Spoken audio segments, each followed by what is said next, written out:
ETF index mutual funds నేర్చుకుని stock మార్కెట్లో రాణించాలనుకుంటున్నారా? వెంటనే ఈ నెంబర్కి కాల్ చేయండి. నేరం మహిళలు చేసినా పురుషులు చేసినా ఒకటే అంటున్నారు కదా. నేరాలు చేయడానికి పురుషులని స్త్రీలని ఉండదండి. మేమెందుకు చంపకూడదు, మేము కూడా చంపుతాము, మేము చంపలేమా? బేస్డ్ ఆన్ ద సర్కమ్స్టాన్సెస్ అంటే వీళ్ళ లైఫ్ సర్కమ్స్టాన్సెస్ కానీ ఎక్స్పోజర్ కానీ. భర్తను స్కెచ్ చేసి లేపేస్తున్నారు, భర్తను చంపేస్తున్నారు. భర్త అకృత్యాలు భరించలేక భార్యలు తిరగబడి ఉన్నాయి. Criminals are not born, criminals are made. మేము మా ఫ్రస్ట్రేషన్ కానీ, మా కోపాన్ని, పగని కానీ, మా రివెంజ్ ఎందుకు తీర్చుకోకూడదు? ఆడవాళ్ళని ఎంత మందిని చంపేశారు. ఒక 2-3 సంఘటనలు జరిగాయో లేదో మొత్తం మహిళా లోకాన్నే క్రిమినల్స్ అంటున్నారు, నేరస్తులు అంటున్నారు. స్త్రీ చేత పురుషుడు శారీరకంగా హింసించబడకపోవచ్చు, కానీ మానసికంగా హింసించబడేటువంటి సంఘటనలు చాలా ఉంటాయి. పురుషులు చేతకాని తనం అని అనుకోవచ్చు కదా సార్. చేతగాంతనంగా అవుతుంది. అబ్బాయిలు అయితే గజగజ వణికిపోతున్నారు పెళ్లిళ్ళు చేసుకోవాలంటే. భయాలు పుట్టుకొచ్చేసాయని ఇంకేదో జరిగిందని మనం చెప్పలేము. అమ్మ నాన్న చూపించిన సంబంధం చేసుకోవద్దు, లవ్ మ్యారేజ్ చేసుకోవద్దు. క్రైమ్ అనేది పెరిగిపోతుంది అటు ఆడవాళ్ళలోని మగవాళ్ళలోని. మేము కూడా చంపుతాము, మేము చంపలేమా? చాలా మంది అంటున్నారు మహిళా లోకం నిద్ర లేచింది. ఈ రకమైన స్వేచ్ఛ పెరిగింది, ఇది ఆగడం చాలా కష్టం. వాళ్ళు ఒక ట్రాన్స్ లోకి వెళ్ళిపోయారు. ఓకే, వెల్కమ్ చెప్దాం దానికి కూడా. నమస్తే, welcome back to Suman TV. నేరాల్లో మహిళల పాత్ర పెరిగిందా? ఇప్పుడు పురుషులు పెళ్లి చేసుకోవాలంటే భయపడుతున్నారా? జరిగిన 4-5 ఘటనలను బట్టి స్త్రీలందరూ కూడా నేరస్తులే అని ప్రచారం చేస్తున్నారు. క్రైమ్ ని లైట్ గా తీసుకునే స్వభావం మనుషుల్లో ఎలా డెవలప్ అయింది? ఒకరిద్దరు తప్పు చేస్తే మహిళలందరూ తప్పు చేశారని సోషల్ మీడియాలో కూడా చూపిస్తున్నారు. అసలు ఈ రుగ్మతలను నయం చేసే ఔషధం ఏమైనా ఉందా? మరి దీనిపైన డిబేట్ చేద్దాం. ఈరోజు మనతో పాటు ఉన్నారు consumers affairs committee chairman Mandadi Krishna Reddy గారు. నమస్తే సార్. నమస్తే అమ్మ. మరి సార్తో పాటు డాక్టర్ సాల్మన్ రాజ్ గారు, అడ్వకేట్ కూడా ఉన్నారు. నమస్తే సార్. నమస్తే అండి. మరి నెక్స్ట్ మన motivational speaker, public speaker, family counsellor Rajani Rama madam కూడా ఉన్నారు. నమస్తే మ్యామ్. నమస్తే నవీనా. సార్, మందడి గారు, మరి నేరం మహిళలు చేసినా పురుషులు చేసినా ఒకటే అంటున్నారు కదా. ఏదో 1-2 సంఘటనలు జరిగాయి కాబట్టి మహిళలను టార్గెట్ చేశారు. అంటే పురుషులు నేరాలే చేయట్లేదని అనుకోవాలంటారా? దీనికి ఏం చెప్తారు మీరు? నేరాలు చేయడానికి పురుషులని స్త్రీలని ఉండదండి. నేర ప్రవృత్తి అనేది కొన్ని జీన్స్ నుంచి వచ్చే అవకాశం ఉంటుంది, కొన్ని పరిస్థితులను బట్టి అప్పటికప్పుడు క్రియేట్ అయ్యే అవకాశాలు ఉంటాయి, కొన్ని అంతర్భాగంగా కొన్నాళ్ల పాటు దాన్ని రగిలిపోయిన తర్వాత ఎప్పుడో ఒకసారి ఇది ప్రజలు బయటకు వచ్చే అవకాశాలు ఉంటాయి. కాబట్టి ఆడవాళ్ళు నేరం చేస్తారు, మగవాళ్ళు నేరం చేస్తారు పర్టికులర్ చెప్పడానికి లేదు. నేరం ఎవరైనా చేయడానికి అవకాశాలు ఉన్నాయి. ఈ మధ్య కాలంలో ఏంటంటే సోషల్ మీడియా బాగా పెరిగిపోయింది. గతంలో ఈ నేరాలు ఇట్లాంటివి చాలా జరిగాయి. ఇవే రకమైన సంఘటనలు కొన్ని పల్లెటూళ్ళలో అక్కడక్కడ భర్త అకృత్యాలు భరించలేక భార్యలు తిరగబడి ఉన్నాయి, చివరికి వాళ్ళ ప్రాణాలు తీసినే ఉన్నాయి, కోకొల్లుగా సంఘటనలు ఉన్నాయి. కానీ అప్పుడు లేనిది ఇప్పుడు ఎందుకు బాగా బయటకు వస్తున్నాయంటే ఇప్పుడు సోషల్ మీడియా విపరీతంగా పెరిగిపోయి ఇప్పుడు కెమెరాలు ప్రతి ఒక్కరి దగ్గర ఉన్నాయి, కోట్లాది మంది దగ్గర కెమెరాలు ఉన్నాయి. అంటే ఫోన్ ఉంటే కెమెరా ఉన్నట్టే లెక్క. టక్కున బంధించేయడం, దాన్ని బయట పెట్టేసేయడం, తీసుకురావడం జరుగుతోంది. దీనివల్ల కొంచెం ఎక్కువగా బయటకు వస్తున్నాయి తప్ప ఈ మధ్య ఏదో కొంతమంది మాత్రమే చేసినంత మాత్రంలో అందరిలో భయాలు పుట్టుకొచ్చేసాయని ఇంకేదో జరిగిందని మనం చెప్పలేము. కాబట్టి నేర ప్రవృత్తి అనేది ఎవరి దగ్గర ఉన్నా దాన్ని మనం తప్పనిసరిగా ఖండించాల్సిందే. ఆ నేరాల్ని తగ్గించాల్సిన పరిస్థితి ఉంటుంది. దానికి ప్రభుత్వం చేయూతనివ్వాల్సిందే, ప్రజల నుంచి కూడా ఆ రకమైనటువంటి చైతన్యం రావాల్సింది. నేర ప్రవృత్తి ఎప్పుడు మంచిది కాదు. ఎప్పుడైనా సరే ఏదైనా సమస్యలు ఉంటే కూర్చొని పరిష్కరించుకోవాలన్న కోరిక ఉంటే బాగుంటుంది. మేడం, సార్ చెప్పినట్టుగా social media, TV, phones, OTT ఈ ఎఫెక్ట్ కూడా చాలానే ప్రభావితం చూపిస్తుంది అని చెప్తున్నారు. అంటే మహిళలు ఇలా టర్న్ అవ్వడానికి మేము కొంతమందితో మాట్లాడాం. వాళ్ళ కామెంట్స్ లో కూడా ఏమంటున్నారంటే, అప్పుడు మా పైన చేశారు కదా, ఇప్పుడు మేము రివెంజ్ తీసుకుంటున్నాము, అలా ఎందుకు చూడట్లేదు, మీరు ఎందుకు టార్గెట్ చేస్తున్నారు, మహిళలే ఎందుకు నేరస్తులను చూపిస్తున్నారు అని చెప్పేసి కొంతమంది అంటున్నారు. మీరేం చెప్తారు మరి? అది ఒక కారణమే. కొత్తగా కనిపెట్టాల్సిన కారణం ఏంటంటే, ఇప్పుడు అణిచివేయబడిన మనసులతో అణిగి మణిగి ఉన్నారు ఎంతకాలం ఆడవాళ్ళు. ఇప్పుడు సమానత్వాలు బాగా ఎక్కువయ్యాయి కాబట్టి, అంటే అన్నిటిలో సమానత్వాలు సాధించారు కాబట్టి మేము మా ఫ్రస్ట్రేషన్ కానీ, మా కోపాన్ని, పగని కానీ, మా రివెంజ్ ఎందుకు తీర్చుకోకూడదు అనే ఒక మనస్తత్వాన్ని కానీ మేము ఎందుకు కంట్రోల్ చేసుకోవాలి, మేము ఎందుకు చంపకూడదు, మగవాళ్లే చంపుతున్నారన్న కేసులు వింటున్నాము అని మనం అనుకుంటున్నాం. సో ఇప్పుడు మేమెందుకు చంపకూడదు, మేము కూడా చంపుతాము, మేము చంపలేమా అనేటువంటి ధోరణిలోకి వచ్చారు. కాబట్టి కోపం వచ్చినా వాళ్ళు ఆపుకోవట్లేదు. మరి కొట్టాలనిపిస్తే కొడుతున్నారు, చంపాలనిపిస్తే చంపుతున్నారు. ఎందుకంటే మేము కూడా మనుషులమే, మాకు కూడా సమానత్వాలు ఉన్నాయి, మేము కూడా అర్హత ఉంది మాకు కూడా శిక్షించడానికి. ఈ ధోరణి ఎక్కువ పెరిగిపోయింది సార్. అంటే ఇప్పుడు మీరు లీగల్ గా మధ్యలో ఉన్నారు కాబట్టి ఏంటంటే బ్యాలెన్సింగ్ మాట్లాడాలి. Yes, yes. ఇప్పుడు పోక్సో చట్టం అని అది నిర్భయ చట్టం అని ఇన్ని చట్టాలు వచ్చినా కూడా సరే ఇప్పుడు ట్రెండ్ నడుస్తుంది ఏంటంటే భర్తలను స్కెచ్ చేసి లేపేస్తున్నారు, భర్తలను చంపేస్తున్నారు.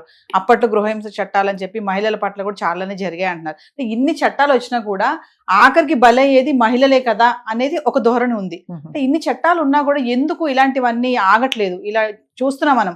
నిన్న మొన్న కూడా వరకట్న వేధింపులు అని చెప్పేసి 70 లక్షల కట్నం ఇస్తే కూడా వాళ్ళు ఇంకా కట్నం తీసుకురామని చెప్పి అమ్మాయిని ఇబ్బంది పెడితే అమ్మాయి సూసైడ్ చేసుకుంది. అంటే ఎందుకంటారు చట్టాలు న్యాయాలు జరగట్లేదు అంటారా? Criminals are not born.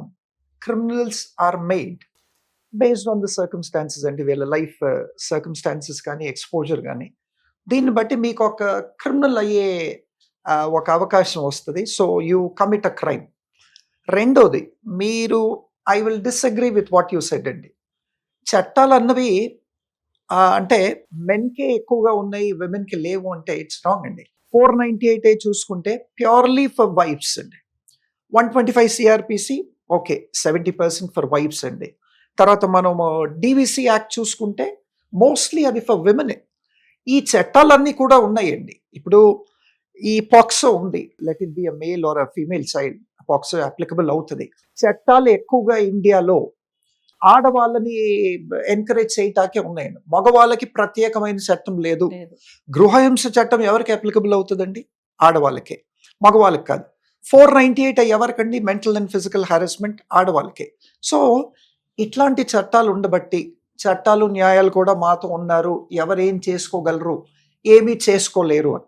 మొన్న కర్ణాటక హైకోర్టులో ఒక కేసు వచ్చింది. అదేంటంటే ఒక అబ్బాయి పెళ్లి చేసుకున్నారు. ఒక 1 year తర్వాత అమ్మాయి వెళ్ళిపోయిందండి. హస్బెండ్ వెళ్ళి కంప్లైంట్ ఇచ్చాడు పోలీస్ స్టేషన్లో, నా వైఫ్ కనిపించలేదు అని. కొంతకాలం తర్వాత ఒక బాడీ దొరికింది. పోలీస్ వాళ్ళు ఏం చేశారు, నువ్వే చంపేశావు అమ్మాయిని అని చెప్పి ఆయన అరెస్ట్ చేసి 1.5 year జైల్లో పెట్టారు. 1.5 year తర్వాత ఈ అమ్మాయి ఇంకెక్కడో కనిపించింది ఎవరికో, వేరే ఆయనతో ఆవిడ కాపురం పెట్టింది. మళ్ళీ ఆయన కోర్టుకు వెళ్ళి లేదు నన్ను ఫాల్స్లీ ఇంప్లికేట్ చేశారు. ఇట్లాంటివి కూడా ఉదాంతాలు అవుతున్నాయి. అందులో ఈ లేడీస్ ఏం చేస్తున్నారండి, వాళ్ళు వాళ్ళ పారమరితో పారిపోయి జీవించడానికి ఇంకొకరిని బాడీ చంపేసి ఆ బాడీ వీల్దే అని చెప్పి ఆ బాడీకి ఈవిడ చీర కట్టడం చేయటం ఇవన్నీ కూడా చేస్తున్నారు. So women have gone to a greater extent of committing crimes అండి. ఇన్నేళ్ళు మగవాళ్ళు అంటున్నారు. ఇప్పుడు ఆడవాళ్ళు ఎందుకు బయటకు వస్తున్నారంటే it is not just because of social media, it is not because of anything అండి. అంటే వీళ్ళకేంటి, are the Indian laws shielding this women అన్న ఒక క్వశ్చన్ వస్తుంది. ఇండియన్ లాస్ విమెన్ ఎంత ఎంపవర్ చేస్తున్నారంటే వీటిని misuse and abuse of the process of law అయ్యిందండి. దీనివల్ల కూడా అందుకనే the law has to be amended, especially the special laws for empowering women. వీటిని అమెండ్ చేయాలండి. సో వీటిని అమెండ్ చేసేదాకా వీటన్నిటి ఈ క్రైమ్స్ అన్నిటిని కూడా మనం అరికట్టలేము. ఎందుకంటే సోషల్ మీడియా ఒకటి బాగా ఇంపాక్ట్, ఇందాక కృష్ణ గారు చెప్పినట్టు సోషల్ మీడియా ఇంపాక్ట్ చాలా ఎక్కువ ఉందండి. దాని తర్వాత మూవీస్ ఇంపాక్ట్ కూడా ఉంది. హౌ లాంగ్ మూవీస్ మనకి ఏం మెసేజ్ పంపిస్తున్నాయి? ఏ మూవీలో చూసినా ఒక ఫీమేల్ క్రిమినల్, ఒక ఫీమేల్ విలన్, క్రైమ్స్ అన్నీ కూడా అంటే అట్టిపండు ఒలిచి పెట్టినట్టుగా మూవీస్ అన్నీ కూడా చూపిస్తున్నారు. ఇవన్నీ చూసి వీళ్ళ మైండ్ సెట్ అన్నవి they are actually going towards committing crime అండి. సో వీటిని అరికట్టాలంటే the society has a larger responsibility to play and everybody has a larger responsibility. So Mandadi గారు, ఇప్పుడు వివక్ష పరంగా మనం మాట్లాడుకుంటే చాలా మంది అంటున్నారు ఎందుకు వివక్ష చూపిస్తున్నారు, గతంలో చాలానే జరిగాయి కదా, ఆడవాళ్ళని ఎంత మందిని చంపేశారు, అప్పుడు ఎవరు ఎందుకు ఇంత హల్చల్ చేయలేదు, ఇంత ట్రెండ్ నడవలేదు, ఒక 2-3 సంఘటనలు జరిగాయో లేదో భర్తలను స్కెచ్లేసి చంపేస్తున్నారని మొత్తం మహిళా లోకాన్నే భ్రష్టు పట్టేలాగా మాట్లాడుతున్నారు. క్రిమినల్స్ అంటున్నారు, నేరస్తులు అంటున్నారు, క్రైమ్ అంటున్నారు. అబ్బాయిలు అయితే గజగజ వణికిపోతున్నారు పెళ్లిళ్ళు చేసుకోవాలంటే, మాకు పెళ్ళే వద్దు అంటున్నారు. ఇలాంటివన్నీ జరుగుతున్నాయి కదా, దీనికి ఏం చెప్తారు? ఉమెన్ శారీరకంగా ఇంతకుముందు ఎక్కువగా సంఘటనలు జరగకపోయినా మానసికంగా మగవాళ్ళని హింసించేటువంటి పరిస్థితి, ప్రవృత్తి మ్యాక్సిమం ఉమెన్లో ఉన్నది అనేటువంటి విషయం మొదటి నుంచి తెలుసు మనకి. ఇవాళే కాదు, మనకు పురాణాల నుంచి తీసుకున్నా కూడా స్త్రీ చేత పురుషుడు శారీరకంగా హింసించబడకపోవచ్చు, కానీ మానసికంగా హింసించబడేటువంటి సంఘటనలు చాలా ఉంటాయి. ఎందుకంటే భార్యాభార్యల సంఘాలు ఇప్పుడు భారతదేశంలో కొన్ని వేల సంఘాలు పుట్టాయి. ప్రతి రాష్ట్రంలో కొన్ని సంఘాలు, కొన్ని థౌజండ్స్ ఆఫ్ ఆర్గనైజేషన్స్ వచ్చాయి. వీళ్ళని అడిగితే చెప్తారు, ఒక్కొక్కరి చరిత్ర తీసుకుంటే మేము అసలు ఇంట్లో ఒక క్షణం కూడా ఉండగలిగే పరిస్థితి మాకు కనబట్టలేదు అంటారు. రకరకాల కారణాల చేత అంటే వాళ్ళల్లో ఉన్న విసుగు, కోపం, లేకపోతే వాళ్ళకు ఉన్నటువంటి అన్ని రకాలైనటువంటి అసహనాలన్నిటి కూడా పురుషుల మీద ప్రదర్శిస్తారు. ఎందుకంటే పురుషులు చేతకాని తనం అని అనుకోవచ్చు కదా సార్. చేతగానితనం కావచ్చు, మంచితనం కావచ్చు, మరి మంచితనం కూడా ఉండదు, చెప్పలేదు. కుటుంబ పరంగా ఆడదాని మీద అనేకమైనటువంటి ప్రెషర్స్ ఉంటాయి. భర్త ఏం చేస్తాడంటే ఉద్యోగరీత్యా బయటికి ఎస్కేప్ అయి వెళ్ళిపోతాడు. పొద్దుటి నుంచి ఈవినింగ్ వరకు ఎన్నో ఆవిడ ఎదుర్కొంటుంది. సో అటువంటి అసహనం కానీ, కోపం కానీ, అలసట కానీ, చేయలేని తను ఏవైతే ఉంటాయో అవన్నీ కూడా కోపం రూపంలో ఇంకెవరి మీద చూపించాలి? భర్త మీదే చూపిస్తుంది. అంటే వారు చెప్పినట్టుగా ఒకవేళ ఇంట్లో ఉండే సమస్యలు చాలా ఉండి ఆ రకంగా వచ్చేవాళ్ళు. కొంతమంది మంచి జీవితం గడుపుతున్న వాళ్ళు, చక్కగా వాళ్ళకి కావాల్సిన వసతులు సౌకర్యాలు అన్నీ ఉన్నాయి, కానీ స్వేచ్ఛ లేదు నాకు అనేటువంటి ఒకే ఒక్క కారణం చేత నువ్వు స్వేచ్ఛగా బతుకుతున్నావు, వాడేమో వ్యాపారం కోసం ఉద్యోగం కోసం బయటకు వెళ్తున్నాడు. అది దాన్ని స్వేచ్ఛ అనడం కరెక్టో కాదో మనకు తెలియదు సంగతి. ఎందుకంటే మరి అతను బయటికి వెళ్ళి సంపాదన చేయలేకపోతే ఇంట్లో ఇవన్నీ రావు కదా. తనకు కావాల్సిన సౌకర్యాలు వసతులు అన్నీ రావాలి, పిల్లలకి వాళ్ళకి కావాల్సినటువంటి కావాలంటే అతను కష్టపడి అతను సంపాదిస్తేనే ఇక్కడ ఈ రకమైన సుఖవంతర జీవితం ఇచ్చే అవకాశం ఉంది. కానీ నువ్వైతే తిరిగి వస్తున్నావు, నేను మాత్రం ఇంట్లోనే ఉంటున్నాను, నాకు స్వేచ్ఛ లేదు, నీకు మాత్రమే స్వేచ్ఛ ఉందని తిరగబడ్డ స్త్రీలు కూడా చాలా మంది ఉన్నారు. అంటే ఇందులో మనం ఎవరిది తప్పు ఎవరిది పొరపాటు చెప్పడం కష్టం. ఆయా సందర్భాలను బట్టి, ఆయా పరిస్థితులను బట్టి అక్కడ ఫిజికల్ హెరాస్మెంటా లేకపోతే మెంటల్గా ఏదో ఒక రకమైన హెరాస్మెంట్ ఉంది. అయితే ఈ రోజుల్లో జరుగుతుంది ఏంటంటే, ఇప్పుడు మేడం గారు ఇందాక చెప్పినట్టుగా, సార్ చెప్పినట్టుగా కూడా మహిళలకి ఆర్థిక స్వాతంత్రం బాగా పెరిగింది ఈ మధ్య. దానికి గతానికి ఇప్పటికి మధ్య వ్యత్యాసం ఏంటంటే, ఆర్థిక స్వాతంత్రం పెరగడం ఒకటి, రెండోది ఏమిటంటే మీకు సోషల్ మీడియా ద్వారా ప్రపంచంలో ఏం జరుగుతుందో ప్రత్యక్షం తెలియడం ఒకటి. సార్ ఇప్పుడు జెండర్ డిస్క్రిమినేషన్ కూడా లేకుండా క్రైమ్ అనేది పెరిగిపోతుంది అటు ఆడవాళ్ళలోని మగవాళ్ళలోని. ఎందుకు ఇలా జరుగుతుంది అంటారు? ఎందుకు పెరుగుతుంది అంటారు? ప్రైమరీ ఇప్పుడు మొన్న మీరు ఈ కర్ణాటక కేసు తీసుకున్నా, మెడ్రాస్ కేసు తీసుకున్నా, యూపీ హనీమూన్ కాండ్, మేఘాలయ, ఈ మేఘాలయ ఇన్సిడెంట్ తీసుకుంటే it's a pre marital affair. వేరేవన్నీ తీసుకుంటే they are actually extra marital affairs. Women are getting into this extra marital and pre marital affairs. కాబట్టి ఇక్కడ చూస్తే మీరు భర్తల్నే చంపేశారు. ఎవరితో కలిసి? బాయ్ ఫ్రెండ్తో, వాళ్ళ ఫ్రెండ్స్తో కలిసి భర్తల్ని చంపేశారు. Pre marital affairs and this sexual affairs are actually ఈ విమెన్ అందరినీ కూడా లీడ్ చేస్తుందండి, అంటే ఈ క్రైమ్స్ కమిట్ చేయటానికి. తర్వాత రెండోది ఇందాక అనుకున్నట్టు ఈ టీవీ ఎపిసోడ్స్ అన్ని కూడా చాలా చాలా ఇంపాక్ట్ చేస్తున్నాయండి. They are giving a wrong message. Movie industry కూడా ఇందాక మనం అనుకున్నట్టు, అందరూ చెప్పినట్టు, they are also giving a wrong message. ఇందాక మేడం అన్నారు వీళ్ళు ఇంకా చీకట్లోనే ఉన్నారు. అవును, నిజమే. చాలా మందికి తెలియదండి. ఇప్పుడు కొత్తగా పెళ్ళయింది, ఎట్లా జీవించాలి, ఏం చేయాలన్నది తెలియదు. చాలా మంది భర్తలు ఓకే స్ట్రిక్ట్గా ఉంటారు. అది కాకుండా మ్యారేజ్ అనేది ఒక కమిట్మెంట్ అండి, ఒక అండర్స్టాండింగ్, ఒక responsibility. Immediate murder is not solution కదండి. మేమున్నాం, లాయర్స్ అంతా ఉన్నారు, కోర్టులు ఉన్నాయి. మీరు ఒక ఎక్స్ట్రా మ్యారిటల్ అఫైర్ పెట్టుకుంటే మీరు భర్తని లీగల్గా డివోర్స్ చేసుకోవచ్చు. అవునా? మీరు లీగల్ నోటీసెస్ ఇచ్చుకోవచ్చు. Section 9 of the Hindu marriage act ప్రకారం మీరు కాంజుగల్ రైట్స్ సీక్ చేసుకోవచ్చు. And section 13 you can actually go and file dissolution of marriage. ఎన్నో ఉన్నాయి. అయినా కానీ మీకు మర్డర్స్ ఎందుకు? హైకోర్ట్ హస్ గివెన్ డైరెక్షన్ ఏంటి అంటే, sexual assault, sexual advances husband చేశాడు, హస్బెండ్ వాళ్ళ ఫాదర్ చేశాడు, హస్బెండ్ ఇస్ అ పర్వర్ట్ అని చెప్పి మెడ్రాస్ హైకోర్టు చెప్పింది ఏంటి, నీకు అలిమనీ రాదు, నీకు మెయింటెనెన్స్ రాదు. ఎందుకంటే you have subjected the husband and his parents to mental cruelty అన్నారు. ఈ హత్యలన్నీ మెయిన్ జరగడానికి, భార్యలు భర్తల్ని చంపేయడానికి ఏంటి అంటే, డివోర్స్లు తీసుకోకుండా, లీగల్ రెమెడీస్ తీసుకోకుండా చేయడానికి, కేవలం వాళ్ళ ఆస్తులు కొట్టేయటానికి. That is the main reason why this people are doing it. అంతకన్నా ఇంకేమీ లేదు. కోర్ట్స్ లేవండి, లాయర్స్ లేరా? డివోర్స్ తీసుకోవచ్చు కదా, తీసుకోవచ్చు. ఎందుకు లీగల్ గా డివోర్స్ తీసుకోవచ్చు, మీడియేషన్ కి వెళ్ళొచ్చు, కన్సిలియేషన్ కి వెళ్ళొచ్చు. ఇవన్నీ లేకుండా they are murdering purely because ఆస్తుల కోసం. మందరి గారు, ఇప్పుడు మామూలుగా మహిళలు చాలా సున్నిత మనస్కులు, ఆలోచన శక్తి ఎక్కువ ఉంటుంది, ఓపిక ఉంటుంది అని అంటారు కదా. అలాంటి ఆడవాళ్ళు ఒకేసారి ఇంత క్రైమ్ కి దిగజారిపోవడానికి బలమైన కారణం ఏమైనా ఉందా? పరిస్థితులు కూడా దానికి కారణం కావచ్చు. ముఖ్యంగా మొబైల్ ఫోన్ వచ్చిన తర్వాత జీవితాల్లో చాలా మార్పులు వచ్చేసాయండి.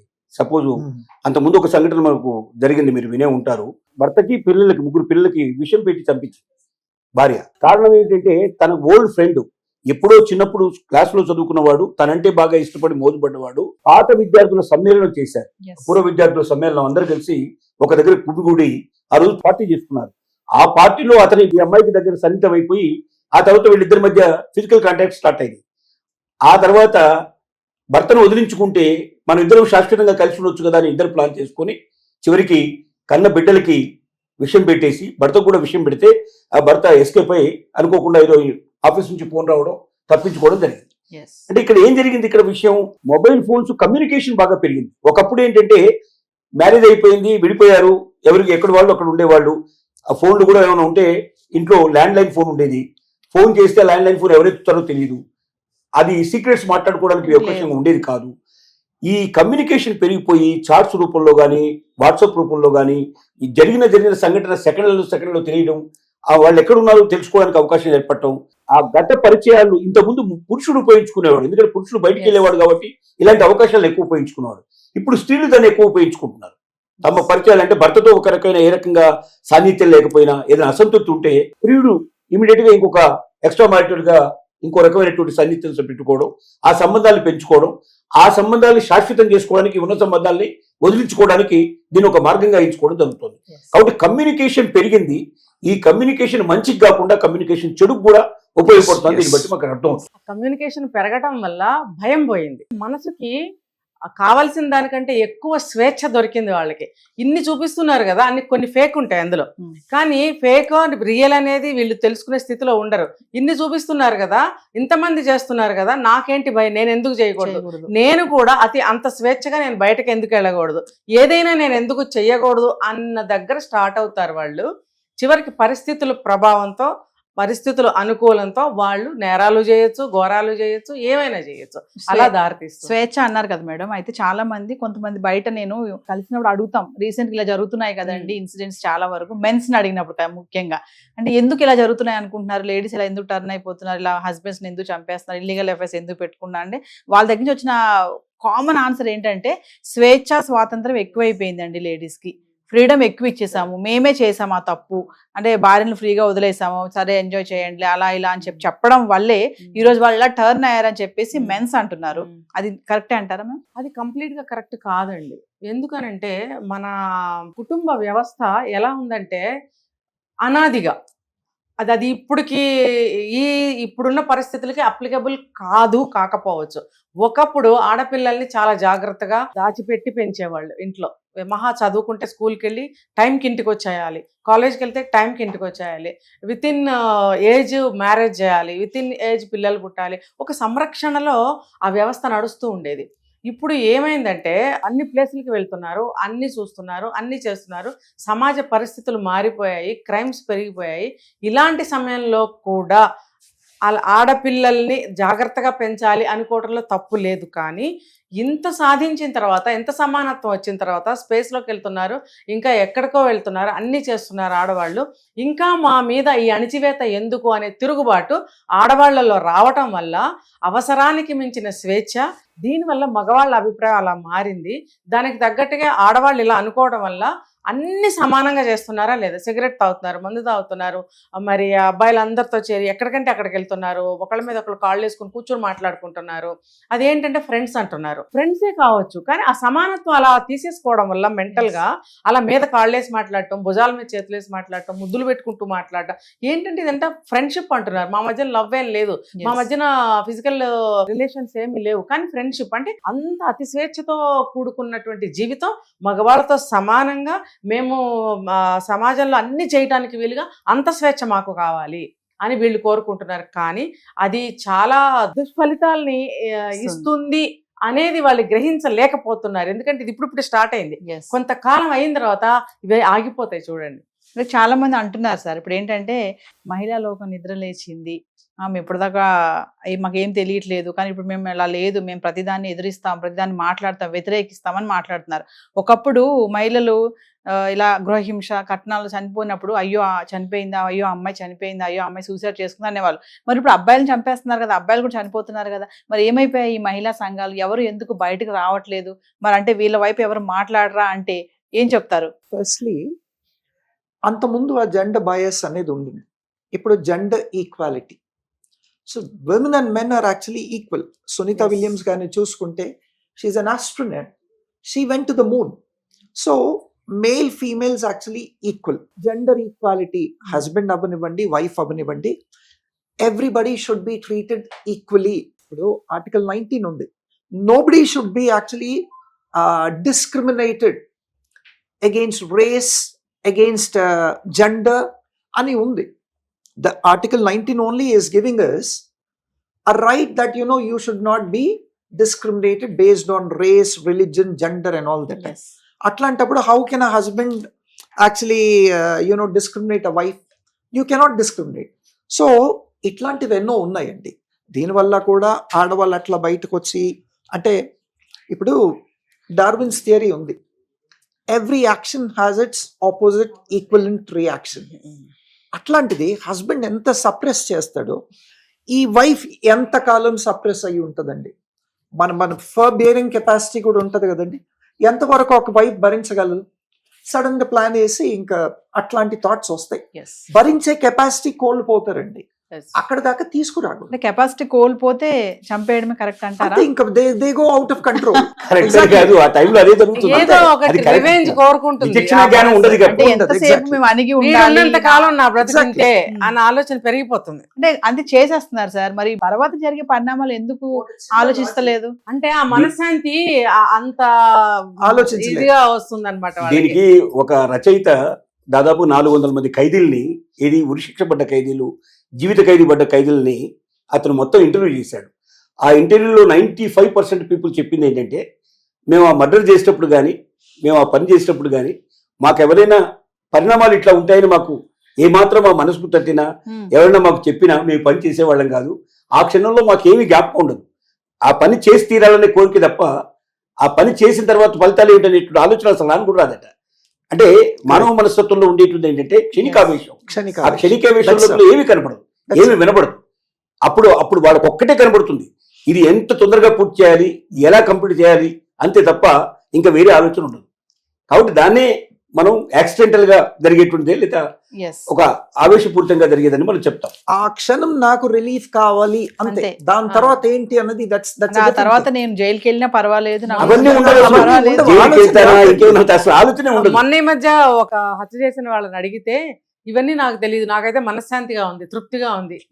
నాకు ఈ అడ్డం తీసే వరకు నాకు మనశ్శాంతిగా లేదు. కొందరు హత్యలు చేసిన తర్వాత కనీసం రిగ్రెట్ అన్నది లేదండి. మేము ఉండదు, ఉండదు. రిమోర్స్ అన్నది లేదు. ఎందుకంటే మేం చేసింది కరెక్ట్, ఎందుకంటే Yes. మేము ఇంకా భరించలేము అది. అన్న ఒక కంక్లూజన్ కి వస్తారు కాబట్టి వాళ్ళు చేసేస్తారు. Yes. తర్వాత ఏంటి పరిణామాలు కూడా ఆలోచించరండి, అంతే. ఆ క్షణిక ఆవేశం దాంట్లో మర్డర్ చేస్తారు అంతే. ఇప్పుడు మనం అంతకుముందు యూపీలో చూసుకుంటే ఈ హస్బెండ్ వైఫ్ పెళ్ళయింది రీసెంట్ గా. ఆ అమ్మాయికి అంతకుముందు ఉన్న అఫైర్ ఉండింది ఒక అబ్బాయితో. ఆ బాయ్ ఫ్రెండ్ కలవగానే ఏం చేశారు వీళ్ళు, మద్యం మత్తులో హస్బెండ్ ని చంపేసి డ్రమ్ లో బాడీ వేసి సిమెంట్ Cement వేశారు. వేశారు. మనందరికి తెలుసు ఉదాంతమే. Yes. ఏంటి అంటే వాళ్ళు ఒక ట్రాన్స్ లోకి వెళ్ళిపోయారు. ఈ మద్యపానం ఇవన్నీ కూడా, డ్రగ్స్ కూడా ఈ మధ్య NDPS యాక్ట్ ఇవన్నీ కూడా ఉన్నాయి. అయినా డ్రగ్స్ వీళ్ళు యాక్చువల్లీ డ్రగ్స్ మత్తులో ఇవన్నీ చేస్తున్నారు. Yes. So there are many things. డ్రగ్సే కావచ్చు, లేదు డబ్బులు అయి ఉండొచ్చు, ఆస్తులు అయి ఉండొచ్చు, క్షణికావేశం అయి ఉండొచ్చు. There are lot of reasons why this women are actually committing these crimes అండి. ఒక నేషనల్ సర్వే ఏం చెప్పిందంటే, ఒకప్పుడు ఒక 15-20 సంవత్సరాల క్రితం విర్జినిటీ కోల్పోయే వాళ్ళని లెక్క తీసుకుంటే జెంట్స్లో దాదాపుగా మ్యాక్సిమం పర్సెంటేజ్ ఉండేవాళ్ళు, లేడీస్లో చాలా తక్కువ పర్సెంటేజ్ ఉండేవాళ్ళు. ఎందుకంటే అప్పుడున్న అవకాశాలు కానీ పరిస్థితులు కానీ చాలా తక్కువగా ఉండేవి వాళ్ళకి. ఇప్పుడు తీసుకుంటే, ఈ రోజులు లెక్క తీసుకుంటే సుమారుగా బాయ్స్లో అయితే మేల్స్లో 95% of the people before marriage only వాళ్ళ విర్జినిటీ కోల్పోతున్నారు. ఆడవాళ్ళలో కూడా అది 68%కి వచ్చిందని చెబితే చాలా ఆశ్చర్యపడాల్సిన పరిస్థితి ఏర్పడింది. ఇంకా చాలా మందికి పెళ్లిళ్ళు చాలా లేటుగా అవుతున్నాయి. ఇప్పుడు అంతా ఉద్యోగాల్లో చేరిపోయే వాళ్ళంతా కూడా 30 తర్వాతనే మ్యారేజెస్, 28, 30 తర్వాతనే మ్యారేజ్ చేసుకుంటారు. ఈ 28-30 ఇయర్స్ దాకా వాళ్ళు వెయిట్ చేయడం అనేది చాలా కష్టంతో కూడుకున్నారు. రెండోది మెచ్యూరిటీ తొందరగా వాళ్ళకి, Yes. ఆడపిల్లల్లో కూడా తొందరగా వాళ్ళు ఇప్పుడు 8 years 9 years లోపలనే మెచ్యూరిటీ అవుతుంది. అంటే వాళ్ళకి ఒక రకమైన ఈ సెక్సువల్ ఆలోచన ఏదైతే ఉందో ఒక 10-12 సంవత్సరాలకు బయలుదేరితే 20-30 ఏళ్ల దాకా అది కంటిన్యూ అవుతున్నప్పుడు ఇంతకాలం వాళ్ళు అది లేకుండా ఉండడం చాలా కష్టమైపోతుంది. చుట్టూ ఉన్న పరిస్థితులు, పరిణామాలు కూడా వాళ్ళు దారి తీసి ఫ్రెండ్ సర్కిల్ అట్లా తయారైపోయి ఇప్పుడు ఐటీ రంగంలో ఉండేటువంటి వాళ్ళలో ఎక్కువ మంది కలిసి వాళ్ళు ఒకే రూమ్ లో ఉండడం, ఒకే ఇంట్లో ఉండడం అనేది చాలా కామన్ గా జరుగుతుంది. అక్కడ అన్ని అయిపోతున్నాయి. ఏది మిగలటలేదు, అన్నీ అయిపోతున్నాయి. ఫ్రెండ్షిప్ అనే పేరు పెడుతున్నారు తప్ప ఆ ఫ్రెండ్షిప్ కొంచెం అది పల్చటి తెరలాగా ఉంటుంది. ఆ తెర ఏమాత్రం తొలగినా ఆటోమేటిక్గా ఫ్రెండ్షిప్ కాస్త అది కలిసిపోయి ఇద్దరు కూడా సహజీవనం చేసేటువంటి స్థితికి చేరిపోతున్నాయి. ఇలాంటి వల్ల కూడా ఏమవుతున్నాయంటే మ్యారేజ్ కన్నా ముందే ఖచ్చితంగా వాళ్ళకి ఇంకొక సంబంధాలు, ఆడవాళ్ళకి మగవాళ్ళకి 1, 2, 3 ఇంకా ఎక్కువ ఉన్నా కూడా ఆశ్చర్యపడాల్సిన అవసరం లేదు, సంబంధాలు పెరిగిపోయినాయి. తర్వాత మ్యారేజ్ అయింది.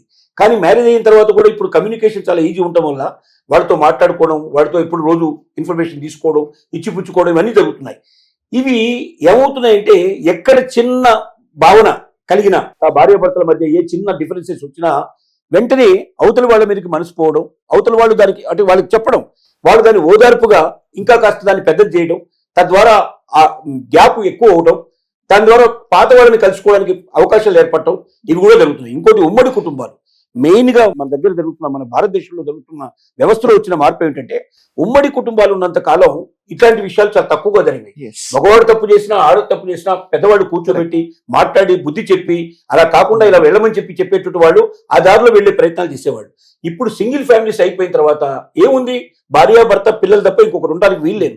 కండిషన్స్ పెడుతున్నారు. ఇప్పుడు ఆడపిల్లలు పెళ్లి చేసుకోవడానికి మొట్టమొదటి కండిషన్ అత్తామామలు ఉండడానికి వీల్లేదు, ఆడపడుచులు ఉండడానికి వీల్లేదు. ఇలాంటి కండిషన్స్ అన్ని ముందు పెట్టిన తర్వాతనే మ్యారేజ్ చేసుకుంటున్నారు. అంటే కండిషన్స్ ఎందుకు పెడుతున్నారు సార్? వాళ్ళ తర్వాత ఇలాంటివన్నీ జరుగుతున్నాయని భయపడుతున్నారు కదా, మరి అందుకే అడుగుతున్నారు. కరెక్టే, తర్వాత జరుగుతుంది. ఇప్పుడు అంతకన్నా ఘోరం జరుగుతున్నాయి కదా. అంతకన్నా ఘోరాలు జరుగుతున్నాయి అంటే ఆ రోజుల్లో కనీసం పెద్దవాళ్ళు మందరించి ఏదో రకంగా ఇద్దరికి బుద్ధి చెప్పేవాడు. ఒక ఆడపిల్లకే కాదు మగపిల్లలు కూడా బుద్ధి చెప్పేవాడు. చెప్పడం కరెక్ట్ కాదురా, నీ భార్య అంత మాత్రంలో హింస పెట్టకూడదు, నువ్వు బాధ పెట్టకూడదు అని చెప్పినటువంటి అత్తగారులు మామగారులు చాలా మంది ఉన్నారు ఆ రోజుల్లో. అందరూ లేదని చెప్పడానికి వీలేదు. కొంతమంది స్వార్థపరులు పిల్లల్ని, మగ పిల్లల్ని వెనకేసుకొచ్చిన వాళ్ళు కూడా ఉండొచ్చు. కానీ కొంతమంది, చాలా మంది మాత్రం అలా చెప్పారు. అందుకే ఆ రోజుల లోపల మీకు డైవర్స్ కేసులు కూడా చాలా తక్కువ. ఇప్పుడు డివోర్స్ కేసులు విపరీతంగా పెరిగిపోయినాయి వాస్తవంగా. ఇంకోటి, డివోర్స్ కూడా వెంటనే డివోర్స్ కి అప్లై చేస్తే వెంటనే డివోర్స్ వచ్చే పరిస్థితి ఉంటే అసలు ఈ ప్రాబ్లమ్స్ చాలా తగ్గుతాయి. మనకు లెంతీ ప్రొసీజర్, మినిమం 6 months కలిసి ఉండమని చెప్పి, లేకపోతే ఆ తర్వాత కూడా అడ్వకేట్లు కూడా దాంట్లో మిత్రులు ఏమనుకోకపోతే కొందరు అడ్వకేట్లు కూడా దానికి సహకరిస్తున్నట్టు వాళ్ళు కూడా ఉన్నారు. దాన్ని ఇంకా పెంచి పోషించి దాన్ని దూరం లాగేసి వాళ్ళ స్వార్థం కోసం కూడా ఉపయోగించుకున్న వాళ్ళు కొందరు ఉన్నారు. అందరు కాదు, కొందరు ఉన్నారు. ఇలాంటి అన్ని కారణాలు వీటికి ఒకదాని కూడా తోడవడం వల్ల ఈ రకమైన పరిస్థితులు వచ్చాయని మనం అనుకోవడానికి ఆస్కారం. Madam, as a family counsellor గా మరి చూస్తున్నారు, గత 15-20 రోజుల నుంచి ఒక్కదాని తర్వాత రోజుకు 4-5 సంఘటనలు జరుగుతున్నాయి. హస్బెండ్స్ చంపాడు, హనీమూన్ తీసుకెళ్లి ఒకరు, పెళ్లి అయ్యే తర్వాత 2 రోజులకే ఇష్టం లేదని చెప్పి ఒకరు, మొన్న యూపీలో అయితే ఫస్ట్ నైట్ రోజే బెదిరించిందంట, నేను నన్ను ముట్టుకుంటే 35 ముక్కలు చేస్తాను, నిన్ను, నాకు మేనలతో సంబంధం ఉంది, చెప్పామంటే చంపేస్తానని. అంటే యాజ్ ఎ కౌన్సిలర్ గా ఎందుకు ఇవన్నీ పెరుగుతున్నాయి అనుకున్నా, దీనికి ప్రభుత్వం నుంచి ఏమన్నా అంటే చట్టాలు కానీ ఇలాంటివి ఏమైనా రావాలనుకుంటున్నారా? ఫైనల్ గా ఏం చెప్తారు? చట్టాలు వచ్చినా ఏం చెప్తారు వాళ్ళు? ఇప్పుడు ఆడమగ తేడా లేకుండా ఇద్దరూ కూడా నేరాలు చేస్తున్నారు కాబట్టి, హత్యలు చేస్తున్నారు కాబట్టి ఇద్దరికి సమానమైన శిక్షలు ఉంటాయి అనేటువంటి చట్టాలు తీసుకొచ్చారే అని అనుకోండి, అది అంతవరకు ఇంప్లిమెంటేషన్ అవుతుంది. అంటే కుటుంబ పరంగా ప్రతి కుటుంబంలోకి ఒక గవర్నమెంట్ కానీ ఒక చట్టం కానీ వచ్చి ఏమీ చేయలేదు. ఎన్ని జనరేషన్స్ మారినా కూడా ఇది మనుషుల యొక్క ఆలోచనల్లోనే మార్పు రావాలి, కుటుంబ వ్యవస్థలో మార్పు రావాలి, తర్వాత వివాహ వ్యవస్థలో మార్పు రావాలి, భర్త భార్య కుటుంబం అంటే విలువలు తెలుసుకోవాలి, తర్వాత తెలియచెయ్యాలి అని పెద్దల్ని మనం అనుకుంటున్నాం. కానీ ఇప్పుడున్న పెద్దలు వాళ్ళకే సరిగ్గా తెలియటం లేదు. ఇప్పుడున్న పిల్లలకి ఏం నేర్పిస్తారు అని అంటే, వాళ్ళ వెనక తరం వాళ్ళు ఎవరన్నా ఉంటే చెప్తే కూడా వినే స్థితిలో లేరు. కాబట్టి ఇది 2 కోణాలుగా నేను చెప్తాను. ఒకటి, వాళ్ళ విజ్ఞతకే వదిలేయడం. రెండోది, ఇలాగే స్ట్రిక్ట్గా రూల్స్ పెట్టుకుంటూ పోయారనుకోండి, ఇంట్లో పెట్టండి అని నేను చెప్పాను అనుకోండి, అప్పుడు మళ్ళీ నేరాలు పెరుగుతూ ఉంటాయి. ఎటు తిరిగి వాళ్ళు చేయాలనుకుంటే చేసేస్తారు, లేదు స్ట్రిక్ట్ రూల్స్ పెట్టినా చేస్తారు. అంటే ఇప్పుడు ప్రతి మనిషి కూడా విజ్ఞతగా విచక్షణగా ఆలోచించి, ఒక మనిషి పుట్టాడు అంటే ఎలా పుడుతున్నాడు? తల్లి తండ్రి ఉంటే పుడతారు, మరి తోడబుట్టిన వాళ్ళు ఉంటారు, సమాజంలో అనేక కోటాను మంది మనుషులు ఉంటారు. నీకు అసలు ఎవరితో పడకపోతే ఎలా కుదురుతుంది? నువ్వు చిన్నప్పటి నుంచి స్కూల్కి వెళ్తావు, నువ్వు స్టడీస్ చేస్తావు, చదువుకుంటావు, అక్కడికి వెళ్తావు వస్తావు. వచ్చినప్పుడు నువ్వు అంత చదువుకున్నావు అంటే, నేను చదువుకున్నది దేనికి? నేను ఒక జాబ్ చేసి సంపాదించి నన్ను నేను పోషించుకుని నేను బ్రతకడానికి, నాకు ఇష్టం వచ్చినట్టు నాకు కావాల్సినట్టు అని అనుకుంటున్నారు. కాబట్టి కోపం వస్తే నేను చంపేస్తా, కోపం వస్తే నేను ఇంకోటి చేస్తా, కోపం వస్తే నేను వెళ్ళిపోతా, ఇంకో కోపం వస్తే నేను చచ్చిపోతా. అంటే నీకు సహనం అనేది లేదు, ఓర్చుకోవడం అనేది లేదు, క్షమించడం అనేది లేదు, జాలి అనేది లేదు, ప్రేమ అనేది లేదు, ఒక వ్యవస్థ మీద నీకు విలువ అనేది లేదు. ఇవన్నీ ఎప్పుడైతే తెలుసుకుంటారో ఏ ఒక్క వ్యక్తి అయినా నేరాలు ఘోరాలు అన్నీ ఆగుతాయి. Yes. ప్రేమ విశ్వ ప్రేమ అని చెప్తారు. ఆ ప్రేమ అనేది ఉంటే విశ్వాన్ని జయించవచ్చు. మరి ప్రజలు అర్థం చేసుకోవాలి, ఏది కావాలో వాళ్ళ విచక్షణకే మనం వదిలేద్దాం.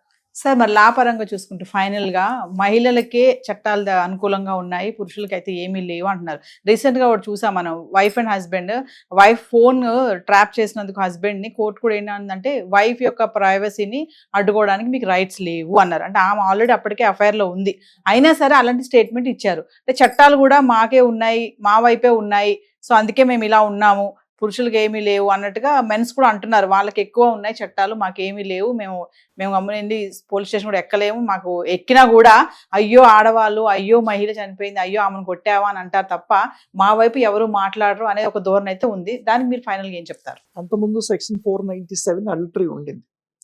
ఈ అడల్టరీలో ఏంటి అంటే, ఒక భార్య ఒకవేళ ఒక ఎక్స్ట్రా మ్యారిటల్ అఫైర్ పెట్టుకుంటే భర్తకి రైట్ ఉండేది ఏంటి, ఆ భార్య ఎవరితో అయితే ఎఫైర్ చేసిందో ఆయన పైన చట్టరీత్యా యాక్షన్ తీసుకోవడానికి.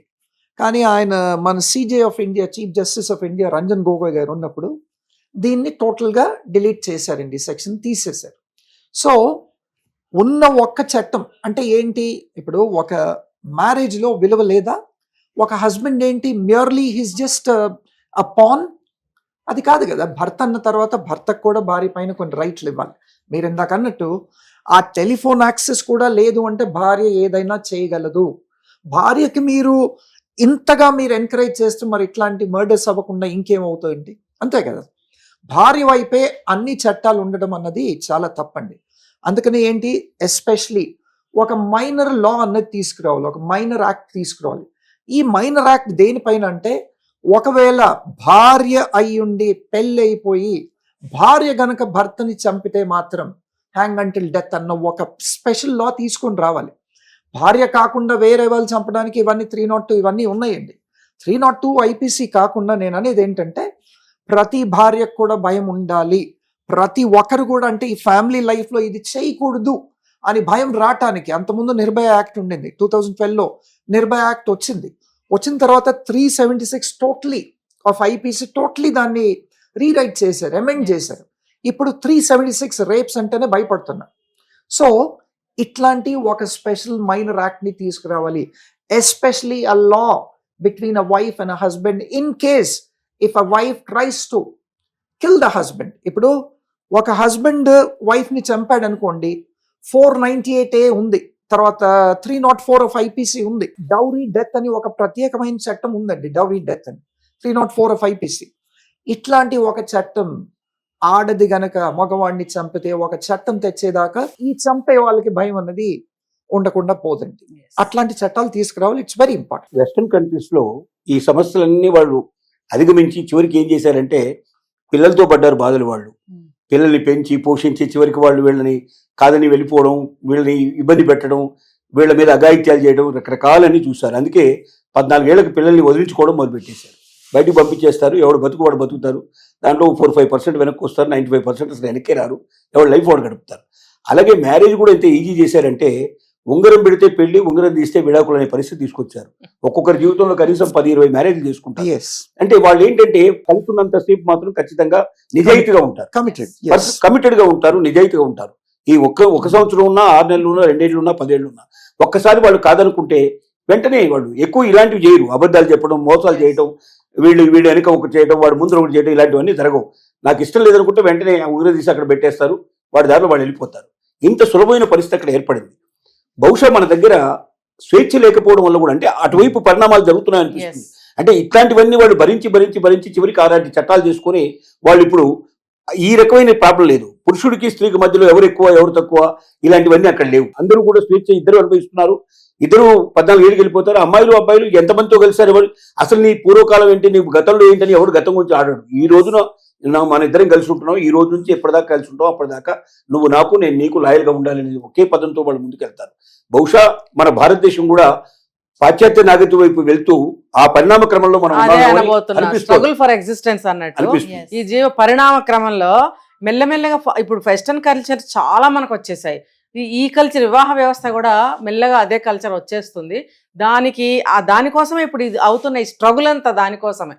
ఇమడలేకపోతున్నాను, అంటే చంపేయడము, నాకు స్వేచ్ఛ కావాలి, ఈ స్ట్రగుల్ అంతా దేనికి అని అంటే దానికే. మెల్లగా వెస్ట్రన్ కల్చర్ సైడ్ మనం వెళ్ళిపోతున్నాము. సో ఓకే, వెల్కమ్ చెప్దాం దానికి కూడా. ఇన్ని పరిణామాలు జరిగినాయి, పోనీ ఈ చావులొద్దు, ఆత్మహత్యలొద్దు, చంపేయడాలొద్దు, మీకు ఎలా కావాలంటే అలా ఉండండి అని వదిలేస్తారా? మన చట్టాలు కానీ, మన గవర్నమెంట్స్ కానీ, మన సాంప్రదాయాలు, ఆచారాలు, మన హిందూ ధర్మం ఏదైనా కూడా ఏమి యాక్సెప్ట్ చేస్తుందో చూడాలి మనం. మేము ఫైనల్ గా క్వశ్చన్ చెప్పండి, క్లోజ్ చేసేద్దాం డిబేట్ మనము. ఫైనల్ గా ఏంటంటే, కొంతమంది మాట్లాడినప్పుడు పెళ్లి చేసుకోవాలంటే మాకు చాలా భయం వేస్తుంది. తల్లులు కూడా చెప్తున్నారు, మా పిల్లలకి అసలు పెళ్లి చేయి, మా అబ్బాయిలకి ఇలానే ఉంచేసుకుంటాం, పెళ్లి చేసి ఆమె ఎవరినో తీసుకొచ్చి ఆమె ఏదో చేసి ఈ ఇబ్బందులు ఎందుకని భయపడుతున్నారు. మరి దీన్ని టార్గెట్ గా తీసుకుని ఆడపిల్లలు ఇంకా డిమాండ్ చేస్తారా, ఇంకా వీళ్ళు ఇంకా అంటే రెచ్చిపోతారా అంటే ఏం చెప్తారు ఫైనల్ గా? ఎవరు రెచ్చిపోవాల్సిన అవసరం లేదు. కెమెరా ముఖంగా నేను ఇవాళ స్టేట్మెంట్ ఇవ్వదలుచుకున్నాను. అమ్మ, మీరు ఎవరిని చంపొద్దు, ఎవరిని ఇష్టపడద్దు కూడా. అమ్మ నాన్న చూపించిన సంబంధం చేసుకోవద్దు, లవ్ మ్యారేజ్ చేసుకోవద్దు. వెస్ట్రన్ కల్చర్ని ఇన్వైట్ చేసుకోండి. మీకు ఈ 10 రోజులు ఒకరితో ఉండాలని ఉందా, ఉండండి. అరే అలాగే అబ్బాయిలు కూడా మీకు ఇష్టం లేకపోతే ఆ 11వ రోజు ఇంకొకరితో వెళ్ళిపోండి. లేదు 1 year ఉంటారా, ఉండండి, వెళ్ళిపోండి. ఇప్పుడు వాళ్ళకి 3 వైఫులకి 4 వైఫులకి పుట్టిన పిల్లల్ని కూడా పెంచుకుంటున్నారు మరి వెస్ట్రన్ కంట్రీస్లో. మరి దాన్ని ఏం చేస్తారు? కనదలుచుకుంటే అలా పెంచుకోండి. Your children, my children with played our children అంటారు. లేదు అనుకుంటే ఇద్దరు అనుకుని కనీసం ఆ విషయంలో, ఎందుకంటే ఒక జీవి వచ్చేస్తుంది బయటికి. కాబట్టి వద్దు అనుకుంటే ఇద్దరు వద్దు అనుకోండి, కలిసి జీవించండి. ఎంతకాలం ఉంటే అంతకాలం విడిపోండి. ఇది మీ తల్లిదండ్రులకి కానీ, మీకు కానీ, అదర్ పార్టీస్కి కానీ ఎవరికి కూడా ఇది ఎటువంటి ప్రాబ్లము తీసుకురాదు. హత్యలు, ఆత్మహత్యలు అన్నీ ఆగిపోతాయి. సో ఏది ఏమైనా మనం మామూలుగా కూడా ఫారెన్ ది కల్చర్ ఏదైతే ఉందో దాన్ని ఫాలో అవుతారు కొన్ని విషయాల్లో.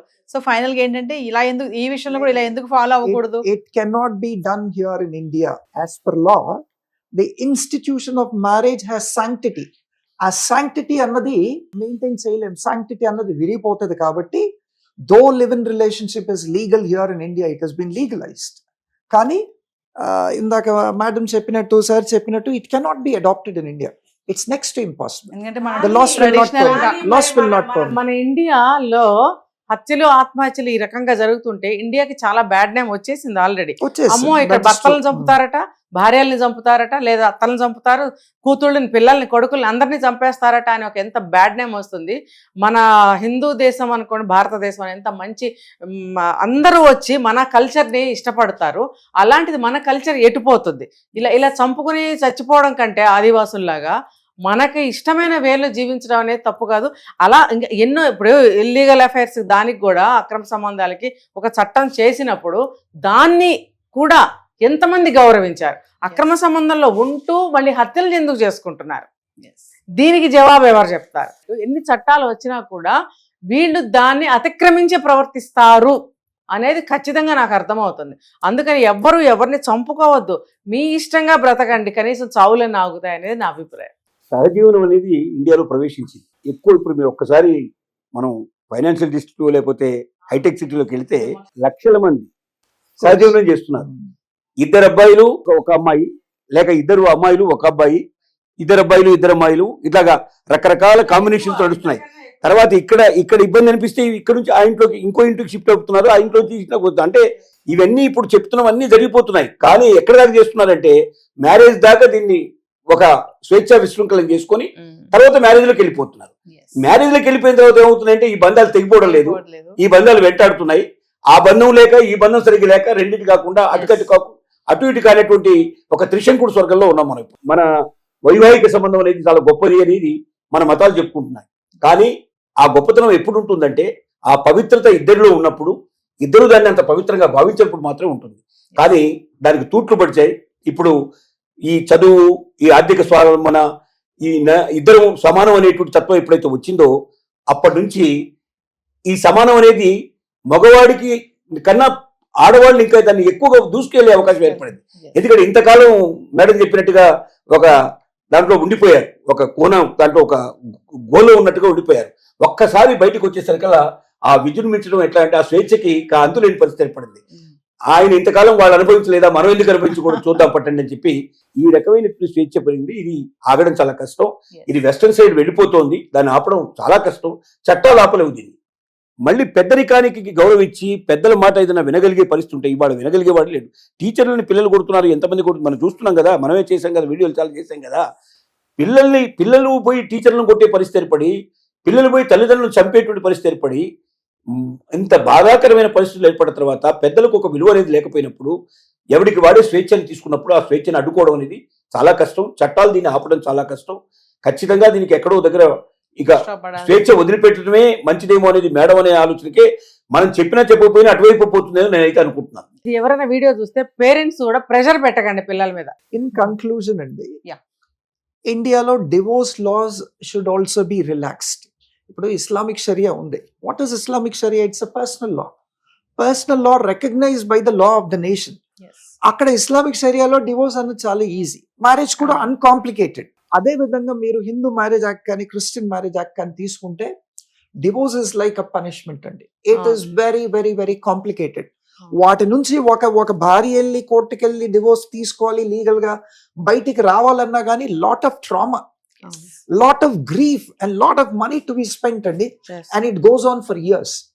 ఈ సిస్టమ్ ని కూడా ఇస్లామిక్ షరియా ఎట్లా అంటే దాన్ని అన్కాంప్లికేటెడ్ చేసిందో, in Hindu marriage act, in Christian marriage act, ఈ డివోర్స్ ప్రొసీజర్స్ కూడా అన్కాంప్లికేటెడ్, వెరీ ఈజీ చేస్తే గానీ ఇవి చాలా వరకు తగ్గవండి. అంటే కుటుంబ వ్యవస్థను రక్షించాలనే ఉద్దేశంతో అంత కాంప్లికేటెడ్ గా చేశారు వాళ్ళు. చేశారు. అంటే పిల్లల్ని దృష్టిలో పెట్టుకొని కుటుంబం విచ్ఛిన్నం కాకూడదు, పిల్లలు రోడ్డు మీద పడకూడదు, పిల్లలకు తల్లిదండ్రి ఇద్దరు ఉండాలి అనేటువంటి భావంతో చేశారు. కానీ అది ఈ రోజున పనికిరాని పరిస్థితి ఏర్పడింది. ఈ సిచ్యువేషన్ ఎగ్జాక్ట్లీ అది పనికిరాదండి. Thank you sir. Thank you ma'am. Thank you.